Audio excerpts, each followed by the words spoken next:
alto. Bueno, México tiene frontera con Estados Unidos, lo cual es una ventaja muy grande para poder desarrollar el comercio. Sí. Muchos países quisieran tener esta frontera, déjame decirte, con Estados Unidos. Pero también está el otro lado de la moneda, que es la dependencia que tiene México a Estados Unidos, la dependencia económica.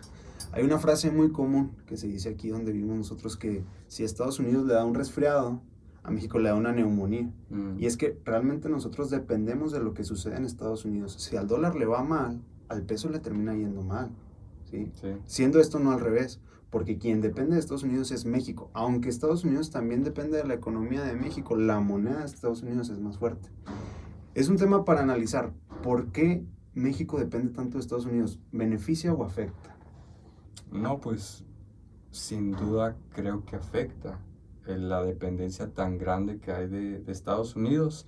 En gran medida se debe a las políticas que tenemos pues en nuestro país, siempre en los tratados de libre comercio, que los últimos que se han hecho entre Estados Unidos, Canadá y México, pareciera ser que si los analizamos, pues el que viene perdiendo casi siempre es México. Si por alguna razón el gobierno de los Estados Unidos se molesta o no le parece algo, pues de manera fácil y sencilla pueden subir los impuestos a lo que se cobra por los aranceles, y pues eso repercute directamente en México. Es interesante, el año pasado, no sé si te acuerdas, que hubo una gran helada.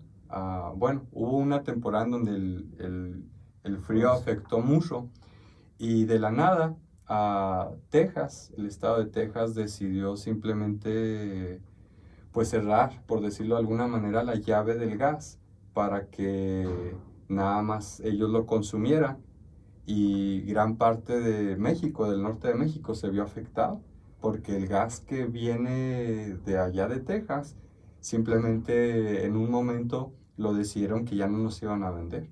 Sí. De hecho, en esas fechas nosotros nos quedamos sin electricidad. En mi caso, de mi casa, ¿verdad? Fue aproximadamente por un día.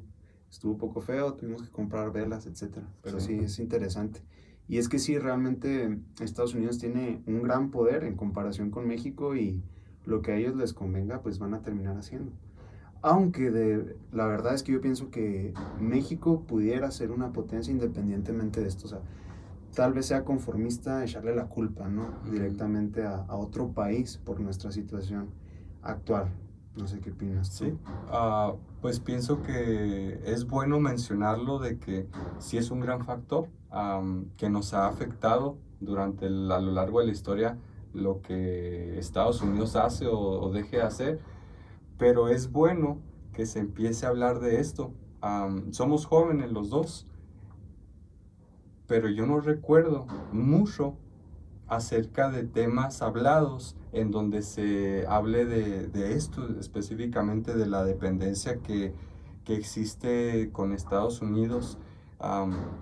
Pues es necesario que se vea, pero también no cargar toda la responsabilidad a ellos. Claro. Que también, solamente por mencionar, Estados Unidos es la nación que es, también gran parte, no por decir por los mexicanos, pero por una comunidad latina muy grande que sostiene a ese país en cuestión de la mano de obra, la agricultura.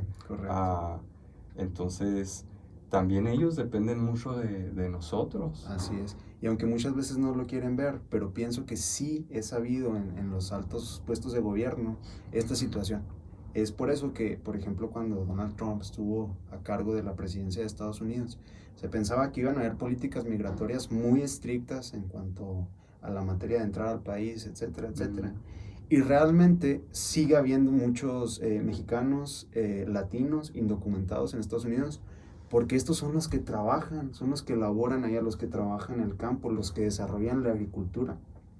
Una gran parte de la economía de Estados Unidos depende de la mano de obra en México. Estoy de acuerdo. Pero también quisiera analizar lo siguiente. Bueno, vas tú